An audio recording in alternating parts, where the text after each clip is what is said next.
Hello everyone and welcome to Nissa's Kitchen. Today I'll be making apple and ginger juice. So if you like this recipe, then please like and share my video and subscribe to my channel. So let's get started. For this recipe, I'm using beautiful Ontario apples. I try and buy local every time I can.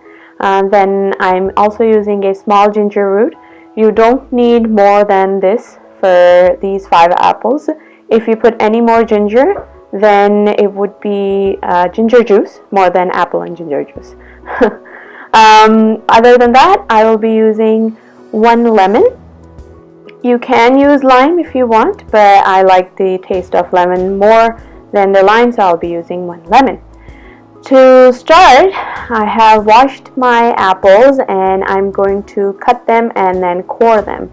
So to core the apple, the best way is to cut it in half and then cut that in half, and then put your apple down like this, and then have your knife go sideways across the apple or down the apple.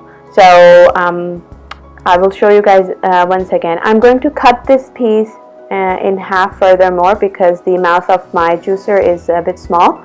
So if yours is a bigger, then you can use it that size. So once again, as I showed you here, put the apple down and have the knife go sideways. It will take care of your core. Not your core, the apple's core. So I started having apple juice or making apple juice because apple is actually one of the fruits that I can have.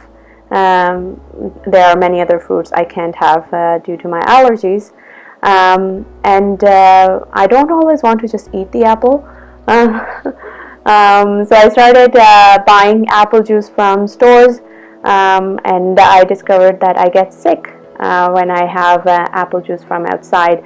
So I don't know if it's the preservatives that they put in there or the added sugars that they put in there. So I was like, okay, maybe I should just start doing it on my own.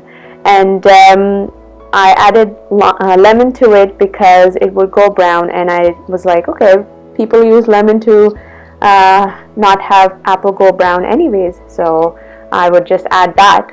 And then one day I was having just the apple juice when I was looking at my mother peeling the ginger, and I was like, you know what, people use ginger powder in apple dishes, desserts all the time, so I'm going to add the ginger as well. So that's how I started making apple and ginger juice. I cut my ginger in half, and I will also peel my lemon. Now I didn't peel my ginger because the skin of the ginger has many benefits. The skin of the lemon has many benefits as well, but I don't like the taste of lemon skin in my juice, so I'm going to peel it. If you don't want to, you don't have to.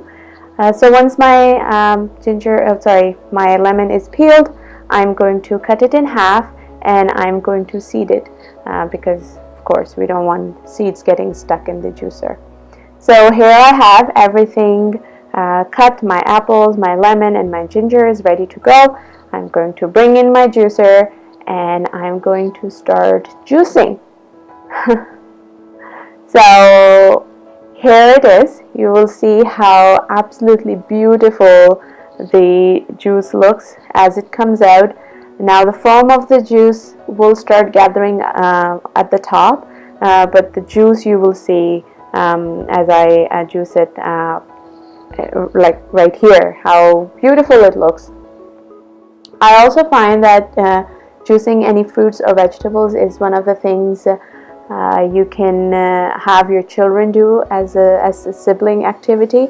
It's not something that requires them to turn on the stove or turn off or have them burn themselves or anything else. This is something that if they're old enough to use the knife, they can cut up and start juicing things themselves. Or if they're not old enough, then you can cut vegetables or fruits for them and then they can juice that as a siblings activity. So that's something my sister and I we used to do, and I think it's a good thing that children can do. So here you can see the color of the juice. It's absolutely stunning. I think the apple, the lemon, and the ginger combination juice. So the foam was at the top, and if you want, you can take off the foam.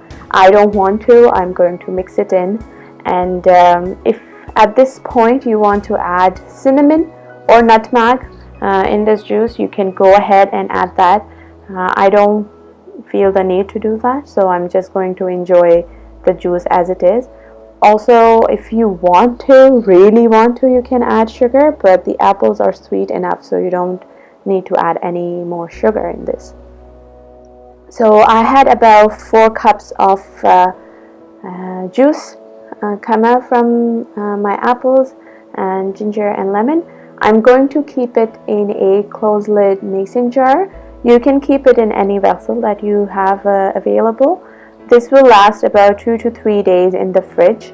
After that, it will start losing its taste, so try to consume it within that time period.